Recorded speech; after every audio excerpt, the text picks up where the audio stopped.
ഞാനിന്ന് നിങ്ങൾക്ക് പരിചയപ്പെടുത്താൻ പോകുന്ന പുസ്തകത്തിന്റെ പേര് പ്രേമലേഖനം. നമ്മുടെ പ്രിയപ്പെട്ട എഴുത്തുകാരൻ വൈക്കം മുഹമ്മദ് ബഷീറിന്റെ ആദ്യത്തെ നോവലാണ് പ്രേമലേഖനം. നമ്മൾ മലയാളികൾക്ക് ഏറെ പരിചയമുള്ളവരാണ് കേശവൻ നായരും സാറാമ്മയും. ഇവർ പ്രധാന കഥാപാത്രമായി വരുന്നതും ഈ പ്രേമലേഖനത്തിലാണ്.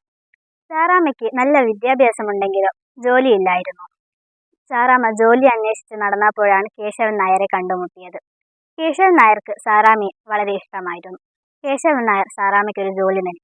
താൻ സാറാമ്മയെ ഇഷ്ടപ്പെടുന്നത് പോലെ സാറാമ്മ തന്നെ ഇഷ്ടപ്പെടണം. ഇതിന് 20 രൂപ ശമ്പളവും അദ്ദേഹം നൽകി. ഇങ്ങനെ പോയിക്കൊണ്ടിരിക്കെ ഒരു ദിവസം കേശവൻ നായർക്ക് മറ്റൊരു ആവശ്യത്തിന് വേറെ സ്ഥലത്തേക്ക് പോകേണ്ടി വന്നു. സാറാമ്മയും സന്തോഷത്തോടെ അദ്ദേഹത്തിന്റെ കൂടെ പോയി. ട്രെയിനിൽ വെച്ച് കേശവൻ നായർ നൽകിയ എല്ലാ പണവും സാറാമ്മ തിരിച്ചു നൽകി. ഇതിനിടെ അവർ ചിന്തിക്കുകയാണ്, തനിക്കുണ്ടാകുന്ന ആദ്യത്തെ കുഞ്ഞിന് എന്ത് പേരിടും.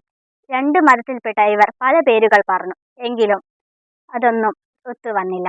അവസാനം നറുക്കിട്ടെടുക്കാം എന്ന് വിചാരിച്ച് ഒരാൾക്ക് മിഠായി എന്നും മറ്റൊരാൾക്ക് ആകാശം എന്നും കിട്ടി.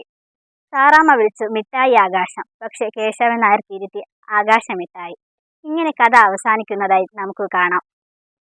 ഈ കഥയിൽ വേറെ വളരെ രസകരമായ സംഭവങ്ങളും നടക്കുന്നുണ്ട്. നമ്മൾ ഒരിക്കലെങ്കിലും ഈ പുസ്തകം വായിക്കണം. ഈ വേനൽ അവധിക്കാലത്ത് ഞാൻ വായിച്ച ഒരു പുസ്തകത്തെ പറ്റിയാണ് ഇപ്പോൾ പറഞ്ഞത്. വായനയ്ക്ക് അവധിയില്ല. എല്ലാവരും ധാരാളം പുസ്തകങ്ങൾ വായിച്ച് ഈ അവധിക്കാലം രസകരമാക്കുമല്ലോ.